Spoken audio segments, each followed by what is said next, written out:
¿Cómo andan, bolseros? Mi nombre es Diego Santa y hoy vamos a ver qué puede pasar mañana con el dato de IPC y algunas palabras de algunos pesos pesados del mercado. Bueno, primero y principal, todo el mundo ya se está posicionando, yo diría que a partir del lunes pasado, para el dato de IPC de mañana. Tenemos, por ejemplo, palabras de JP Morgan que ahora les voy a compartir, en las expectativas de cómo puede salir el dato y las posibles subidas o bajadas. Por ejemplo, JP Morgan nos dice, si da de 6.6% para arriba, las caídas serían entre el 2,5% y el 3,5%. Si el dato estuviera entre el 6,4 y el 6,6, el mercado subiría entre un 1,5 y un 2%, y si fuera menor a 6,4, diría que el mercado subiría más fuerte entre un 3 y un 3,5%. Aquí pueden ver la tabla, si están viendo el video, donde les dice las probabilidades. De la primera, la probabilidad es un 20%, de la segunda un 65% y de la tercera un 15%. Yo personalmente espero mañana un buen dato de IPC, interanual obviamente a la baja. El tema va a ser ver el intermensual, el mes a mes, cómo daría, si daría a la baja por un 0,1, un 0,2 o al alza por un 0,1, un 0,2. Eso podría ser lo que trastoque un poco el mercado.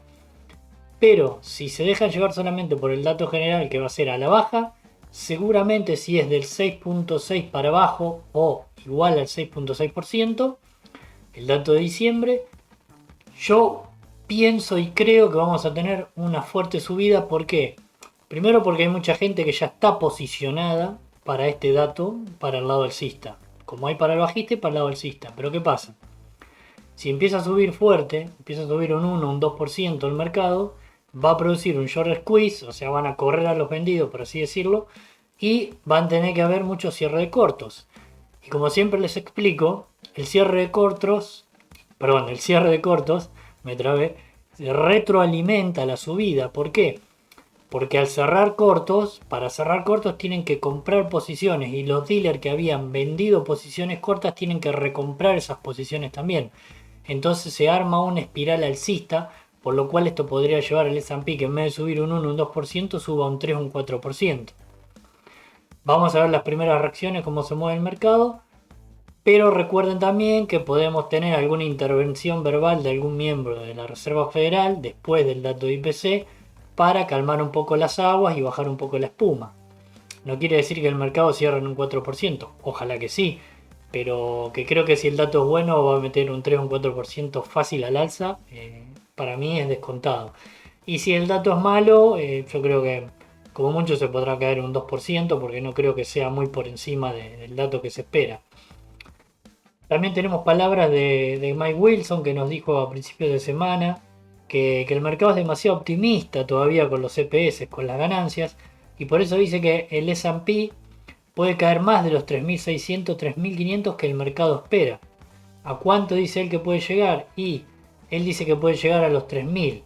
Dice que el consenso, perdón, podría ser correcto, o sea, la dirección es correcta, que es para abajo, pero como que se quedarían cortos con la baja, que debería llegar más o menos a los 3.000 puntos.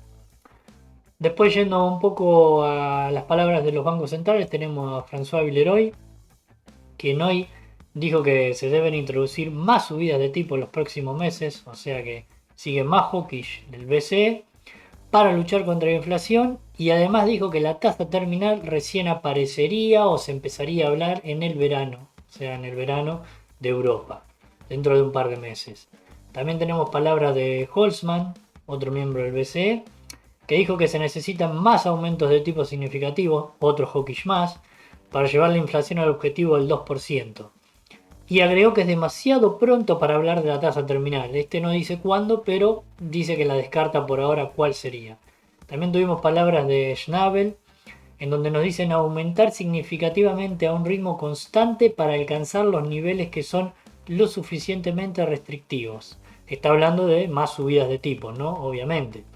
Y otra palabra también que dejó, que habló de la inflación y de los precios, es que lo que comenzó como un shock de precios relativos se transformó gradualmente en un aumento generalizado del nivel general de precios. Los datos preliminares de la inflación de diciembre apuntan a una acumulación persistente de presiones subyacentes sobre los precios, e incluso cuando la inflación de los precios de la energía ha comenzado a disminuir desde niveles incómodamente altos. Así que bueno, estas fueron palabras de miembros del BCE. También tenemos, por ejemplo, previsiones de BNP Paribas que ven el Eurostoxx en alrededor de 3.200 puntos. Sería más o menos una caída de alrededor del 21% con los datos del cierre de antes de ayer, porque esto es de ayer a la noche el dato. Y lo otro que siempre les digo también, esta tabla que es muy interesante, muy interesante.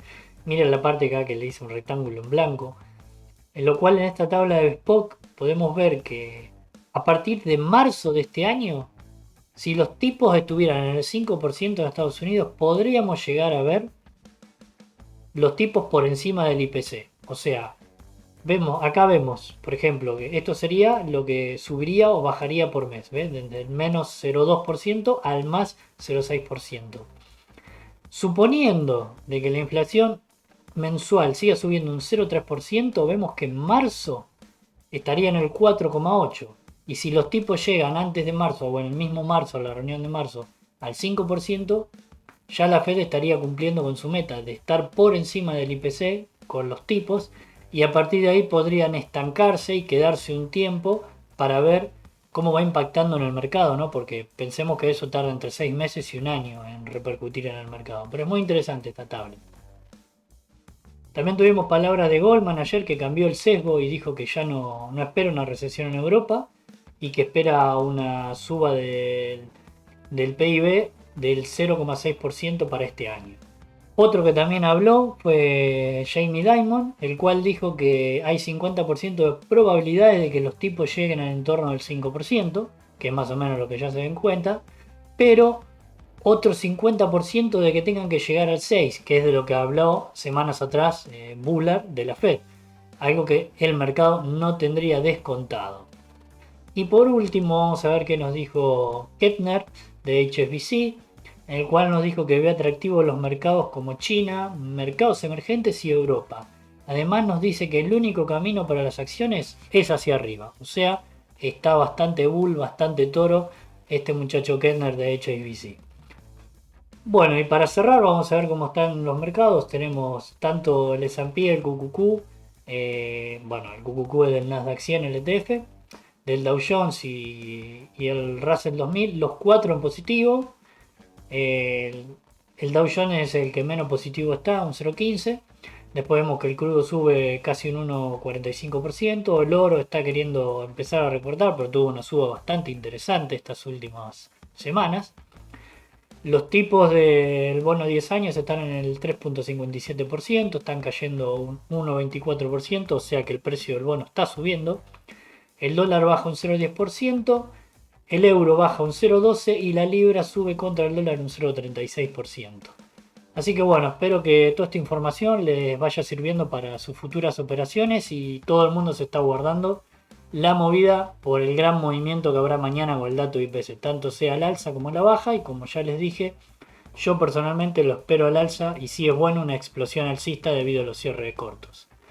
Espero que esto les haya gustado y les dejo un abrazo de gol para todos.